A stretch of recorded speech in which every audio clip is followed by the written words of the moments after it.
ఒక వితండవాదం, ఒక తప్పుడు ప్రచారం రేవంత్ రెడ్డి ఎత్తుకున్నాడు. ఎందుకు దిగజారంటే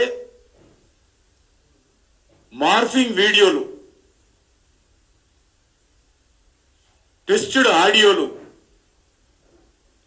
ఏవన్ జనరేటెడ్ ఇమేజ్లతో ప్రజలను మభ్యపెట్టాలని ప్రయత్నం చేస్తా ఉన్నాడు.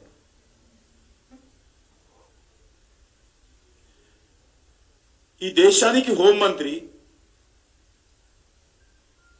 ఆయన మాట్లాడినటువంటి, మన తెలంగాణలో మాట్లాడినటువంటి మాటలను కూడా సిద్దిపేట జరిగిన బహిరంగ సభలో మార్ఫింగ్ చేయడము ఇంతకంటే ఇంకో నేరం ఉండదు.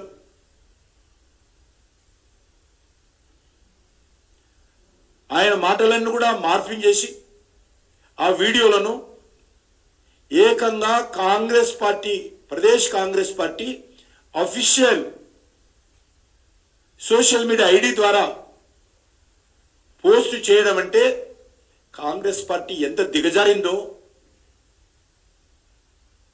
కాంగ్రెస్ పార్టీ ఎంత అనిశ్చిత పరిస్థితుల్లో ఉందో, డిస్పరేట్ మూడ్లో ఉందో, ఎంత నిరాశ నిస్పృహలతో ఉందో అర్థం చేసుకోవచ్చు.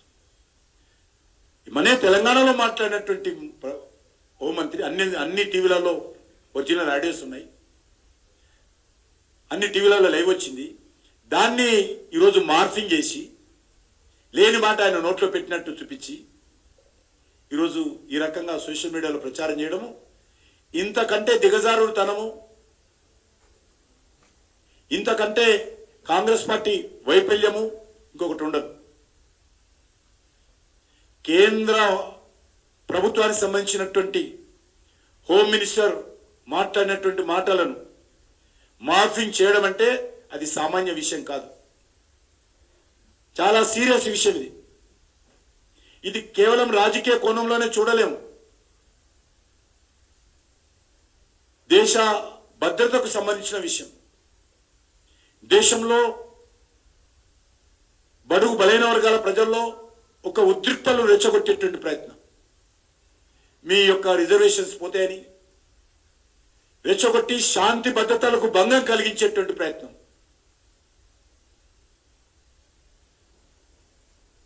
రేవంత్ రెడ్డి కుట్ర చేశాడు.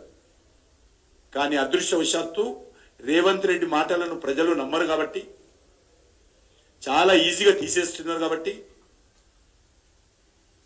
ఆయనను ఒక జోకర్ కింద చూస్తున్నారు కాబట్టి ఈరోజు ప్రజలు ఏమాత్రం పట్టించుకోవడం లేదు. శాంతియుత వాతావరణం దెబ్బతీసేటువంటి ప్రయత్నం చేస్తున్నాడు రేవంత్ రెడ్డి. అయినా ప్రజలు ఆయన మాటలు పట్టించుకోవడం లేదు. ఘర్షణలు రేగాలన్నట్టు కుట్రలు చేశాడు. దీని ద్వారా రాజకీయ లబ్ధి పొందాలని ప్రయత్నం చేస్తా ఉన్నాడు.